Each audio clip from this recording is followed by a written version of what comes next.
Terrence Howard really went and shook the table with this one, and of course, the moment Beyonce's name came out of his mouth, you already know how that was gonna go. Okay, listen, come closer, because this story is messy in that quiet, wait, something's not adding up kind of way. So Terrence Howard is sitting there in this interview, right? Calm, not even trying to go viral, just talking like a man, reflecting on his past. And then casually, like it's nothing, he drops that back in the day when Destiny's Child was still popping, he actually had a chance with Beyonce. Yeah, that Beyonce. And instead of going for her, he chose someone else in the group, Farrah Franklin. Now, pause right there, because that alone, that already sounds like something the internet is not going to accept peacefully. Terrence says he had a conversation with Beyonce. Things were there. The opportunity was there. But his attention drifted to Farrah. And he remembers Beyonce looking at him like, oh, okay, not angry, not dramatic, just that quiet realization. And according to Terrence, that moment came back around.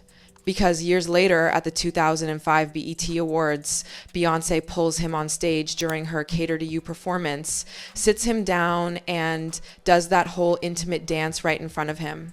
And Terrence's interpretation, that was her way of showing him what he passed up. Now, whether you believe that or not, that's where things started getting loud. Because the second that clip hit social media, the Beehive went into full defense mode. And you know how they get. No hesitation, no discussion, straight attack, calling Terrence irrelevant, saying he's lying, saying he's clout chasing, basically acting like the idea of someone not choosing Beyonce is physically impossible. And that's where it gets interesting.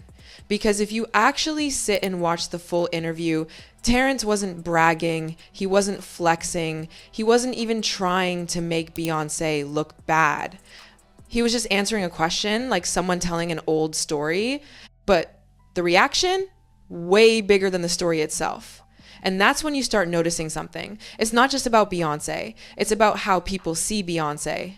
To a lot of fans, Beyonce isn't just a celebrity. She's untouchable. She's beyond criticism, almost sacred. And Terrence kind of touched on that without even trying to, because in that same interview, he starts talking about faith, about how people in the entertainment industry talk about God all the time, but never really define what they mean. And this is where things get uncomfortable. Terrence says most people in that industry have lost their real faith. That they say, I thank God because it sounds good, because it's expected, but they don't actually specify who or what they're talking about. And then he breaks it down in a way that makes you pause. He says, a God is anything you worship. Money, fame, power, desire. Whatever you're willing to sacrifice everything for, that becomes your God. And suddenly, that whole thank God speech starts sounding a little different. Because now you're wondering, what are they really thinking? And when you connect that to Beyonce and Jay-Z, it starts raising eyebrows. Both of them constantly thank God during speeches, awards, interviews, but they never get specific. And that brings in another layer because Kanye West once claimed something that people brushed off at the time, but now it's coming back around. Kanye said that contracts under Roc Nation had clauses where artists weren't allowed to mention Jesus Christ in their music. Now, think about that for a second. You can talk about God, but not Jesus. Why would that even be a rule? And this is where people start connecting dots. Because if you're allowed to speak about a general God, but not a specific one, then what exactly is being promoted behind the scenes? Now look, nobody is saying this is confirmed truth, but when you start stacking things, Terrence Howard's comments, Kanye's claims, the way fans react, the way these celebrities present themselves, it creates a pattern that people can't ignore. And then you add the symbolism. Because let's be real, Beyonce's visuals have always been powerful, intentional, detailed. But over the years, people have pointed out certain recurring elements. The hand signs, the eye symbolism, the imagery that keeps showing up again and again, especially during projects like Black is King. Now, yes, visually it was stunning. No one can deny that. But some viewers started noticing things that didn't sit right with them. Certain symbols, certain designs, and specifically the horns. And that's when the conversation started shifting from this looks beautiful to wait, what does this actually mean? Now here's where it gets even messier, because once people start noticing something, they don't just stop, they start digging.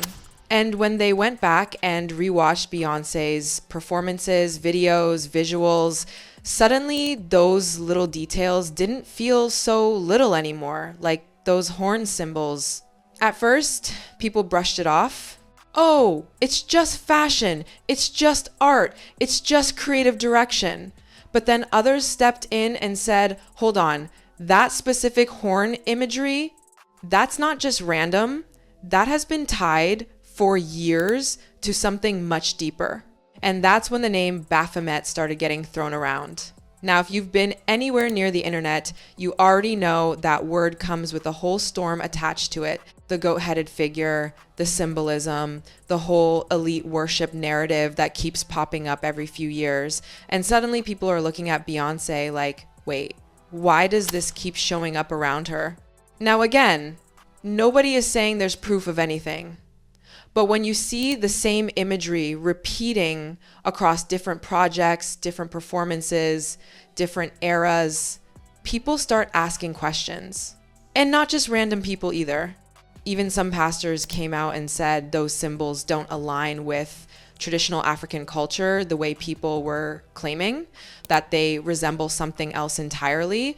And that's when the conversation stopped being just about art and started becoming about intention. Because intention is everything. And then just when you think it can't get more intense, you start hearing from people who were actually inside that world, like M.I.A. Now, M.I.A. isn't some random voice online. She was signed, she was around those circles. She saw how things worked up close. And what she said, yeah, that made people uncomfortable. She claimed that when she got involved with Roc Nation, one of the first things pushed on her was changing her image.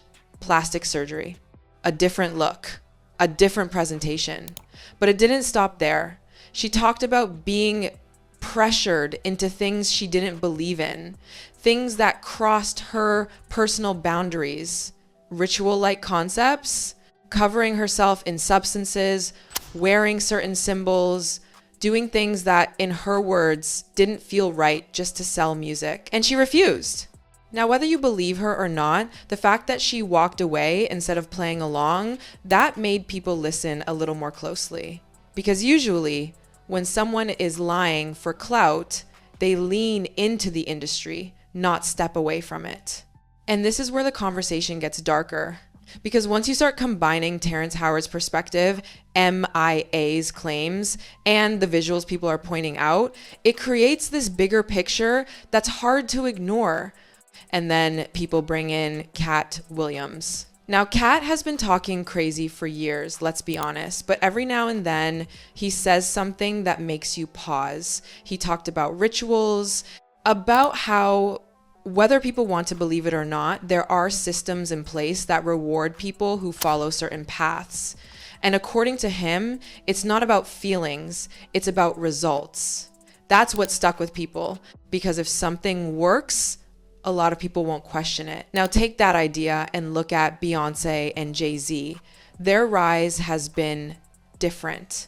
Not just success, dominance, decades in the game, still on top, still untouchable, still controlling the narrative no matter what comes out. And that's rare, because if you look at others who were at that same level at one point, a lot of them didn't end up the same way. People always bring up names like Aaliyah, Michael Jackson, Whitney Houston, Prince, legends who had insane talent, insane influence, but their stories didn't end clean. And then you look at Beyonce, no major public downfall, No real loss of control, just consistent growth, bigger stages, bigger power. So people start asking, how? Is it just discipline, talent, strategy? Or is there something else helping certain people stay protected while others fall off? And then we circle back to the fan base, because the Beehive isn't just loyal, it's aggressive. They don't just support Beyonce, they defend her like it's personal. Like questioning her is crossing a line you're not allowed to cross. And when you combine that level of protection with the level of power Beyonce has, it creates this almost untouchable aura around her. Like she's not just an artist anymore, she's a system. And that's where Terrence Howard's comments hit differently. Because he didn't just talk about missing out on Beyonce, he talked about walking away, about not playing the game, about not being part of whatever system exists behind all of this.